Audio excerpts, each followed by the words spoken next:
नमस्कार, आप देख रहे हैं नेक्स्ट स्पिरिचुअल। मैं हूं आपके साथ प्रीति। हिंदू धर्म के हिसाब से 4 धाम बद्रीनाथ, द्वारिका, रामेश्वरम और पुरी है। मान्यता है कि भगवान विष्णु जब चारों धाम पर बसे तो सबसे पहले बद्रीनाथ गए और वहां स्नान किया।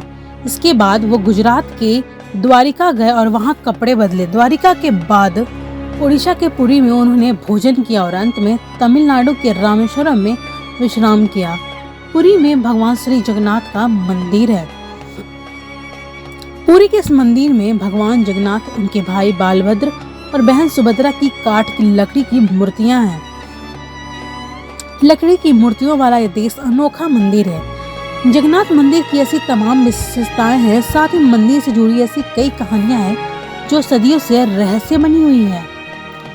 मंदिर से जुड़ी एक मान्यता है कि जब भगवान कृष्ण ने अपनी देह को त्यागा किया और उनके अंतिम संस्कार किया गया तो शरीर के एक हिस्से को छोड़कर उनकी पूरी देह पंचतत्व में विलीन हो गई। मान्यता है कि भगवान कृष्ण का हृदय एक जिंदा इंसान की तरह ही धड़कता रहा।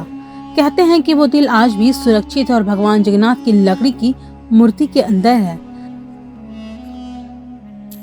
जगन्नाथपुरी मंदिर की तीनों मूर्तियां हर 12 साल में बदली जाती है। पुरानी मूर्तियों की जगह नई मूर्तियां स्थापित होती है। मूर्ति बदलने की इस प्रक्रिया से जुड़ा एक और रोचक किस्सा है। जिस वक्त मूर्तियां बदल जाती है उस वक्त पूरे शहर में बिजली काट दी जाती है। मंदिर के आसपास पूरी तरह अंधेरा कर दिया जाता है। मंदिर के बाहर सीआरपीएफ की सुरक्षा तैनात कर दी जाती है। मंदिर में किसी की भी एंट्री पर पाबंदी होती है। सिर्फ उसी पुजारी को मंदिर के अंदर जाने की इजाजत होती है जिन्हें मूर्तियां बदलनी होती है। पुजारी की आंखों पर पट्टी बंधी होती है, हाथों में ग्लव्स पहनाए जाते हैं। इसके बाद मूर्तियां बदलने की प्रक्रिया शुरू होती है। पुरानी मूर्तियों की जगह नई मूर्तियां लगा दी जाती है, लेकिन एक ऐसी चीज है जो कभी नहीं बदलती। ये है ब्रह्म पदार्थ। ब्रह्म पदार्थ को पुरानी मूर्ति से निकालकर नई मूर्ति में लगा दिया जाता है। ये ब्रह्म पदार्थ क्या है, इसके बारे में आज तक किसी को कोई जानकारी नहीं है। बस कुछ किस्से हैं कि जो मूर्ति बदलने वाले पुजारियों से सुनने को मिले हैं। ये ब्रह्म पदार्थ हर 12 साल में पुरानी मूर्ति से नई मूर्ति में बदल दिया जाता है, लेकिन मूर्ति बदलने वाले पुजारी को भी नहीं पता कि वो क्या है। मान्यता है कि इस ब्रह्म पदार्थ को अगर किसी ने देख लिया तो उसकी मौत हो जाएगी। कहा यह भी जाता है कि अगर इस पदार्थ को किसी ने देख लिया तो सामने वाले शरीर के चिथड़े उड़ जाएंगे। एक किस्सा ये है कि इस ब्रह्म पदार्थ को हमेशा श्री कृष्ण से जोड़कर देखा जाता है। मूर्ति बदलने वाले कुछ पुजारियों ने बताया कि जब ब्रह्म पदार्थ पुरानी मूर्ति से निकलकर नई मूर्ति में डालते हैं तो हाथों से ही ऐसा किया जाता है। उस वक्त ऐसा लगता है कि हाथों में कुछ उछल रहा है, जैसे खरगोश, कोई ऐसी चीज जिसमें जान है, क्योंकि हाथों में दस्ताने होते हैं, इसलिए उस पदार्थ के बारे में ज्यादा एहसास नहीं हो पाता। यानी ब्रह्म पदार्थ के किसी जीवित पदार्थ होने की कहानियां जरूर है, लेकिन इसकी हकीकत क्या है ये कोई नहीं जानता। जगन्नाथपुरी मंदिर समंदर किनारे पर है। मंदिर में एक सिंह द्वार है।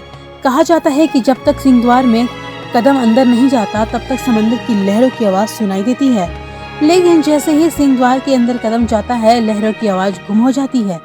इस तरह सिंह द्वार से निकलते वक्त वापसी में जैसे ही पहला कदम बाहर निकलता है समंदर की लहरों की आवाज फिर से आने लगती है।